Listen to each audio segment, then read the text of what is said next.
Hey humans, my name is Bjorn, and we're going to be talking about the future of your world as it stands today. This is Techciety.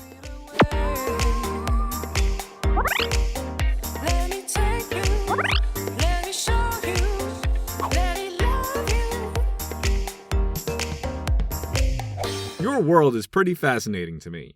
You're always inventing and creating so many tools to help make your lives easier. And it's not even just for survival. You have ways to communicate with so many others across the world and travel great lengths in a short amount of time. If I had those kind of capabilities, maybe I wouldn't keep to myself all the time. Maybe even have honey delivered to me instead of going to the nearest beehive. But you know, I'm a bear. No opposable thumbs and all that. Anyways, with the rate of all your technological advancements, I worry that you're slowly turning on each other. And if I can help prevent that, maybe you can help a bear out. Maybe meet other bears? I'm just saying. So with that said, let's go over something that's really made an impact on your society. While it's been around for a couple hundred years, it seems to be growing at an alarming rate that may be too fast for your species to adapt to. Today's topic is going to be all about automation. Now, I know some of you may or may not understand automation and its impact, so let's go over that first. What is automation? It's a technology by which a process or procedure is performed with minimal human assistance. That means air conditioners, computers, and going to the moon. Pretty diverse, right? Seems like any kind of machine is part of automation and has made your lives better, right? Well, as long as you're able to benefit from it, then yes. Now, let's go over your previous industrial revolutions. The first industrial revolution was from the end of the 18th century to the early 19th century. And the main part of that was when you harnessed steam as energy and developed railroads. By using water and steam, you mechanized production.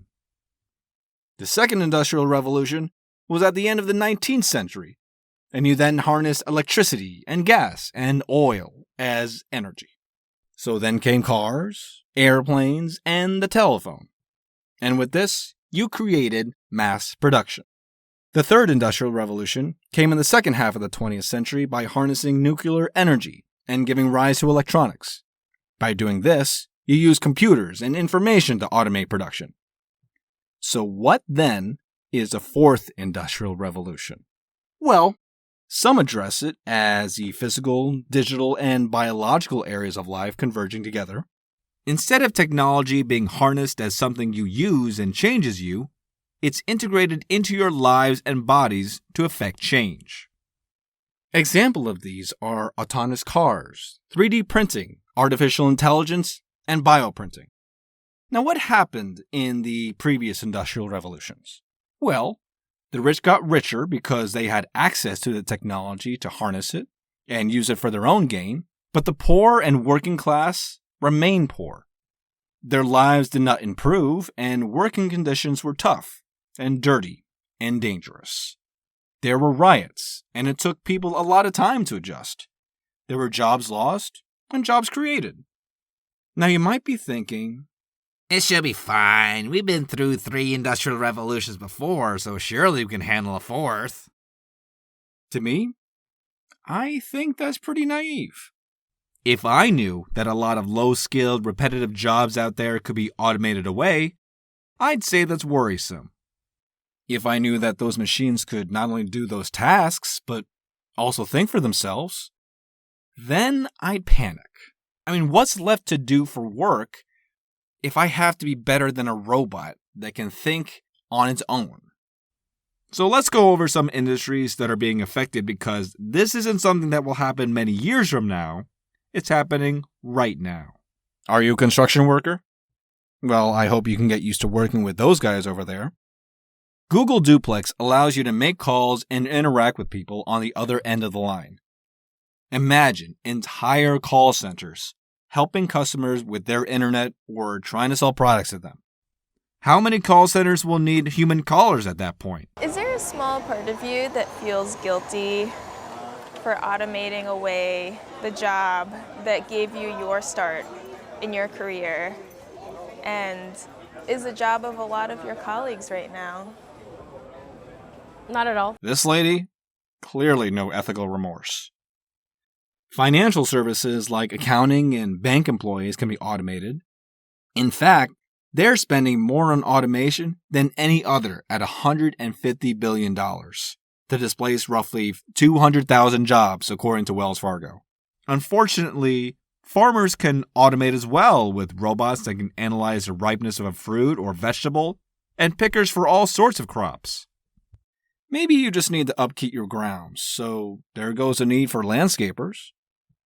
Even recruiters can be automated away with AI screening potential new hires.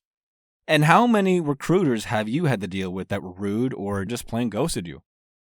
While that may be nice for potential new hires, for the job recruiters themselves, not so much. Perhaps you feel safe because you think, well, they can't replace me. I mean, guests need their belongings handled or room service sent up. Think again. Even at the airports, they can guide you to where you need to go. And who wouldn't want a robot that can deliver things for you instead of the unreliability of current delivery services? What about delivering shipments across country? Or cargo across oceans? How about we take it a step further? With people. Cleaning bathrooms is always a hassle, but cleanliness there is important. Maybe a robot could do that instead. I could sure use one of those. Now, if you can get a robot to do simple things like cleaning bathrooms, could it sort items into a box at a warehouse for personal orders? Could it see if a store could be running low on inventory? The irony is that you've decided to choose self-checkout to get out of the store quicker, right? Well, that decision has repercussions. But even if you say, I won't use them. I'll just go to a regular checkout. how many people will agree with you? And even then, will you even be given the choice if they automate all checkout lanes like, say, Amazon Go? And what's another big industry that will be hit? That's right, restaurants. They can make food, so there go the cooks. They can take orders and money, so there go servers and cashiers. Now at this point you're probably thinking, well, these are all blue-collar jobs. I work in an office, so I should be fine. I don't know how to tell you this, but Surgeons aren't safe. Dentists are also going to feel the hurt.